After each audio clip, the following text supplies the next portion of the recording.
Mr. Stephen Lynch joining us on the phone. How you doing today, Stephen? I am fantastic. How you doing? Pretty good. Glad to have you on the show here.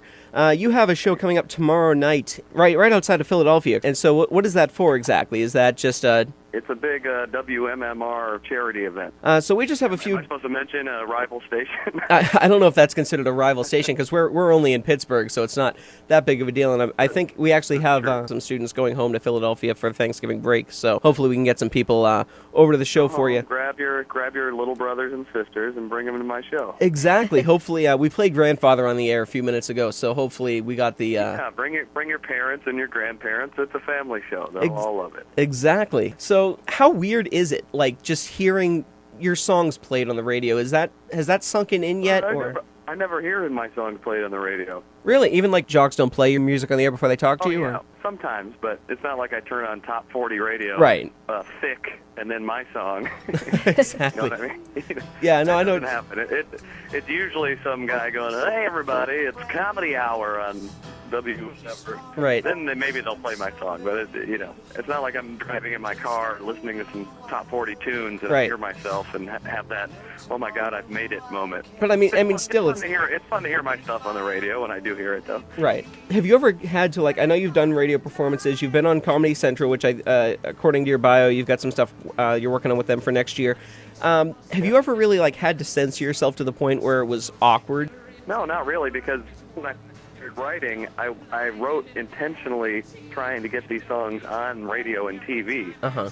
That was back in the time where it wasn't so much subject matter that would get you censored from radio or television. It was, your use of profanity. So I would sort of toe this line of appropriateness subject-wise, but I would never use any profanity in the song. So I figured, hey, this is a shoo-in. I'll get these songs on the radio. Right, exactly. And then the climate in America sort of changed to the point now where it's all about, even certain subjects are taboo on the radio. Yep. And so now I have a much harder time getting songs. So very rarely do I even try to play anything on the radio anymore. Somebody can go through with their little bleep button and put in what they need to put in, and I leave it up to the people in charge now. Right. Andrew, did you have a question? Yeah, I was wondering if people ever take your jokes seriously and get offended. Oh, yeah. Yeah, of course. I mean, not necessarily people who come to my shows because they know what to expect, and they sort of have the same sense of humor and mindset that I do. But, sometimes people will take things way out of context or... Yeah. I have this song called Kill a Kitten, which is obviously not something that I mean from the heart, but it started sort of a controversy many years ago. This started a whole letter-writing campaign and email blast, and my agents were getting phone calls, and there were supposed to be big protests at certain shows, and it ended up, which was exciting to me because it was sort of fun and misguided as it was. I thought it was kind of and it ended up sort of fizzling out. It was front page news on the Baltimore Sun or whatever their paper is there, and there was going to be this big protest at my show, and they were thinking about canceling it, and then 3 people showed up with crappy little cardboard signs and stood in the rain for about a half an hour and then left. So that was the extent of it. But, I guess because I've been listening to your music, getting ready to talk to you, I was listening to Gerbil the other day and found myself, standing on the corner here humming it and then realizing that if anybody ever actually heard me singing that song, are they going to take me serious? So, has anybody ever... Again, people have come up to you thinking that you actually mean you're going to put gerbils in inappropriate places or... I don't think so.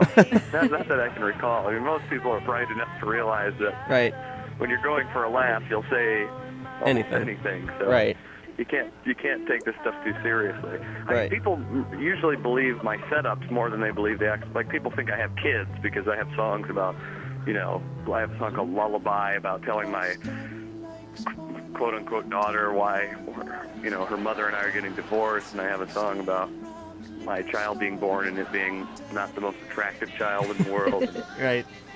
People tend to believe those more than anything.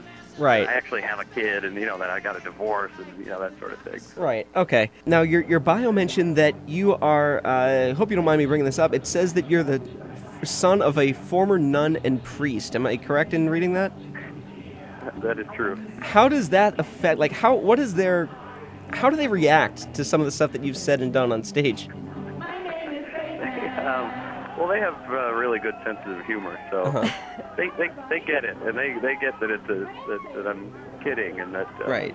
Life is not to be taken seriously, and I got my sense of humor from them in the first place. So they do not have the reaction that one might expect from when you hear former Roman Catholic priest and former Roman Catholic nun songwriting "Child of Satan." They don't really buy into that.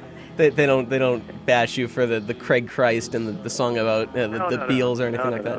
They like that kind of stuff. Okay, all right. Well, that's the answer I was expecting almost. Andrew, did you have another question here, or? Yeah.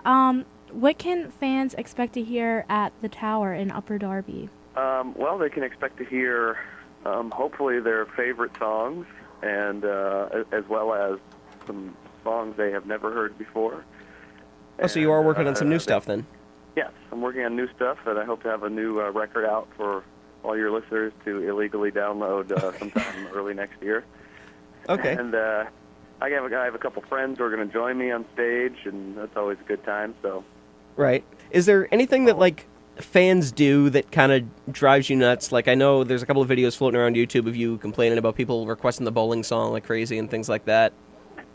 Well, that's sort of become a ritual now, where someone will say bowling song, and I'll tell him to go F himself or play some version of the song that insults him. But that I don't mind so much, but it's when people incessantly shout out the same thing over and over throughout a show. Right. Instead of just, letting me get to the show. Right. Because I take time with these set lists, and I prepare things, and everything's in an order for a reason, and you shouting out bowling song once might be okay, but 50 times I'm probably going to have you removed from the venue. Right. So, okay. So I would say to them, I love you, but shut up and just watch the show. Okay. Stephen, thank you very much for joining us on the show today. Still tickets available, correct? I have no idea. Probably. Okay. Okay. Where can we get those on your website at StephenLynch.com? Yeah, go there, and if they're not there, there'll be a link to where you can get them from, probably Ticketmaster or whatever. Right. Okay. Well, again, Stephen, thank you very much for joining on the show. It's been great, and again, he'll be playing at. It's pretty much Philly, but the Tower Theater in Upper Darby. Tower Theater. Okay. Well, again, thank you very much. We're gonna let you go for now, but we will hopefully get to talk to you again sometime soon, because this has been a lot of fun. All right. Great. Thanks. All right. A lot. Sounds good. Have a good one. See ya. You too. All right. Bye-bye.